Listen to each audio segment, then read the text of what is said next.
Good afternoon everybody. ನಾನು ಗುರು ರಾಘವೇಂದ್ರ ಪ್ರಾಪರ್ಟೀಸಿಂದ ನಂಜನಗೂಡು ಶಶಿ ಮಾತಾಡ್ತಿರೋದು. ಈ ಬೇಲಿ ಇದೆಯಲ್ಲ, ಈ ಬೇಲಿಯಿಂದ ಈ ಬೇಲಿ ತನಕ ಸುಮಾರು ಒಂದು 33 ಅಡಿ ರಸ್ತೆ. ತಾರ್ ರೋಡಿಂದ ವಾಕಬಲ್ ಡಿಸ್ಟೆನ್ಸ್ ಜಸ್ಟ್ ಒಂದು 300 ಮೀಟ್ರ್ ಆಗುತ್ತೆ ಅಷ್ಟೇ. ನೋಡಿ, ಇಲ್ಲಿ ತನಕ ರಸ್ತೆ. ಸೊ ನೀವು ಫೆನ್ಸಿಂಗ್ ಮಾಡ್ಕೊಂಡ್ರು ಕೂಡ ಇಲ್ಲಿಗೆ ಬರುತ್ತೆ. 33 ಅಡಿ ರಸ್ತೆ ಇದು. ಸೊ ಇದು ಮಾರಾಟಕ್ಕಿರುವಂತಹ ಜಮೀನಿದು.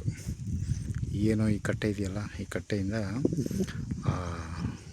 ಕೋಕೋನಟ್ ಪ್ಲಾಂಟೇಶನ್ ಇದೆಯಲ್ಲ ಅಲ್ಲಿ ತನಕ ಇದು ಬಾಕ್ಸ್ ಟೈಪ್ ಇದೆ.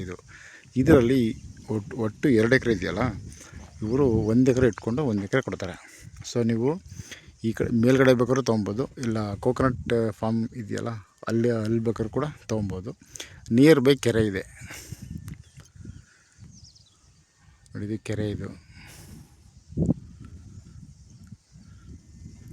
ಸೊ 2 ಎಕರೆನಲ್ಲಿ 1 ಎಕರೆ ಕೊಡ್ತಾರೆ. ಇದು ನಂಜನಗೂಡು ಸಿಗ್ನಲಿಂದ 10 ಕಿಲೋಮೀಟ್ರ್ ಆಗುತ್ತೆ. ಮೈಸೂರು ರಿಂಗ್ ರೋಡಿಂದ ಒಂದು 30 ಕಿಲೋಮೀಟ್ರ್ ಆಗುತ್ತೆ. ಇದು ಒಂದು ಜನರಲ್ ಪ್ರಾಪರ್ಟಿ. ಇದು ಸ್ಕೆಚ್ ಆಗಬೇಕಾಗಿರೋದ್ರಿಂದ 2 ರಿಂದ 3 ತಿಂಗಳು ಟೈಮ್ ಬೇಕಾಗುತ್ತೆ. ಸೊ ನಿಮಗೆ ಫಸ್ಟು ವಂಶವೃಕ್ಷ ಪ್ರಕಾರ ನಿಮಗೆ ರಿಜಿಸ್ಟರ್ ಅಗ್ರಿಮೆಂಟ್ ಮಾಡಿಕೊಡ್ತಾರೆ.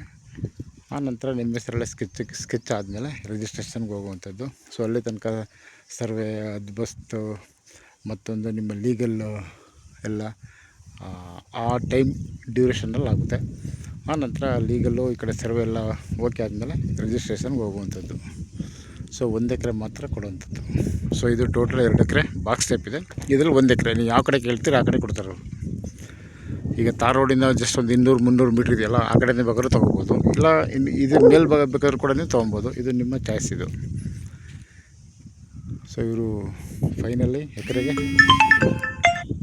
50 ಲಕ್ಷ ಕೇಳ್ತಾಯಿದ್ದಾರೆ 1 ಎಕರೆಗೆ. ಲೈನ್ ಇಲ್ಲೇ ಜಮೀನು ಮುಂದೆನೇ ಇದೆ, ಎಲೆಕ್ಟ್ರಿಕ್ ಲೈನು.